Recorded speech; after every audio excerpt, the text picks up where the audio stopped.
back to MechTech with Mr. Sullivan. This is the second video in the Lego person build. Let's get into it. So we're going to go back into the file where we made the legs in the last video. So with this one, see how we have the legs here? We're just going to kind of move them off to the side so we can use the work plane to build the body or the torso. So this will be the stomach, chest, and neck. So let's get into this right here. This is the blueprints again.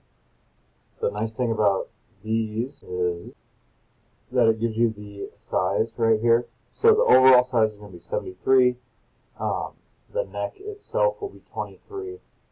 Body is 50, making it 73. And then we got to cut off the corners of this square to make it give it that tapered look that they have. Alright? Alright, so let's head back into TinkerCAD here. Alright, so now that we're back in TinkerCAD, let's go ahead and get started. We're going to start with a box. So this is going to be a little bit thicker than the base down here because we want a little bit of that overhang. Essentially it will kind of match like the hip area, not so much the belt. Alright, so for the first one, it's going to be 58.5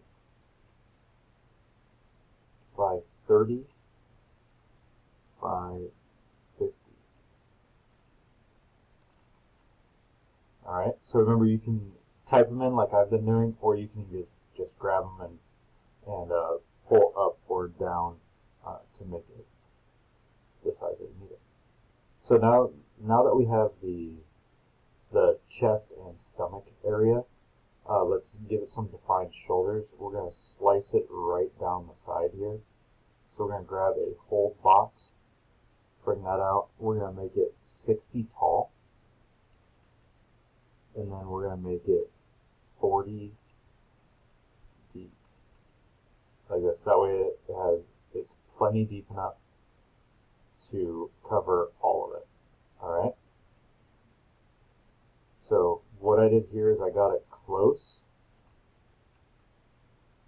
and now I'm going to rotate it. I'm going to take it to 7 degrees. I'm going to zoom out so I can actually see the number. There we go. I'm going to take it to 7 degrees. And then all I'm going to do is I'm going to use the arrow key on the keyboard and bring it in until this bottom edge just barely touches down here.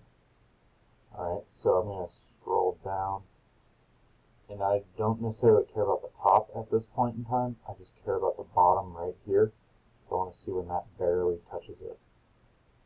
So I'm going to move it in.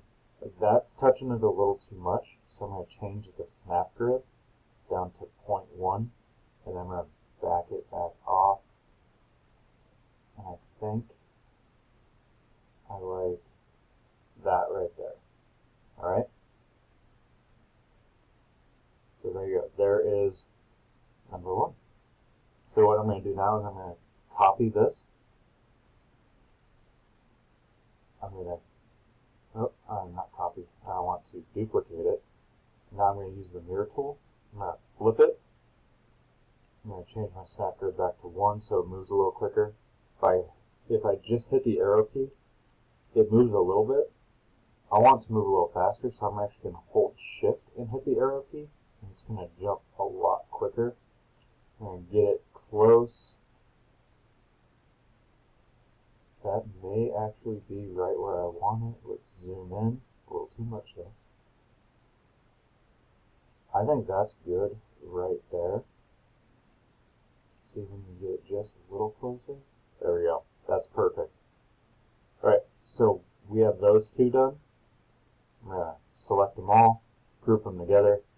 Gives me that nice tapered look that I was looking for. Alright, now we need to bring out the neck. So that's going to be a cylinder. So we bring that out, zoom in on it. I'm going to change the sides to 64 to give it that nice smooth appearance. And now I need to change the overall size of it. This down here for X and Y is going to stay 20 by 20, but I want this Z-axis to be 23. So it's just going to be a little bit taller. And then I want to bring it up to 50 here. Alright, the reason why we did that is because that's how tall this is, the chest and stomach are. We're going to grab both of them. We're going to align them, so we want to go centered and centered. So it'll look just like that, and then we can group it together. And there is the upper body, so the stomach, chest, and neck. So what we're going to do here is we're going to save this in the shapes collection. Down here, we're going to create a new shape, and we're going to call it Lego Torso. And save. There we go. So now let's get that out of the way. In the next video, we will make the head, and then after that, video 4 will be the arms, and video 5 will be putting it all together. So stay tuned. I'll see you guys later.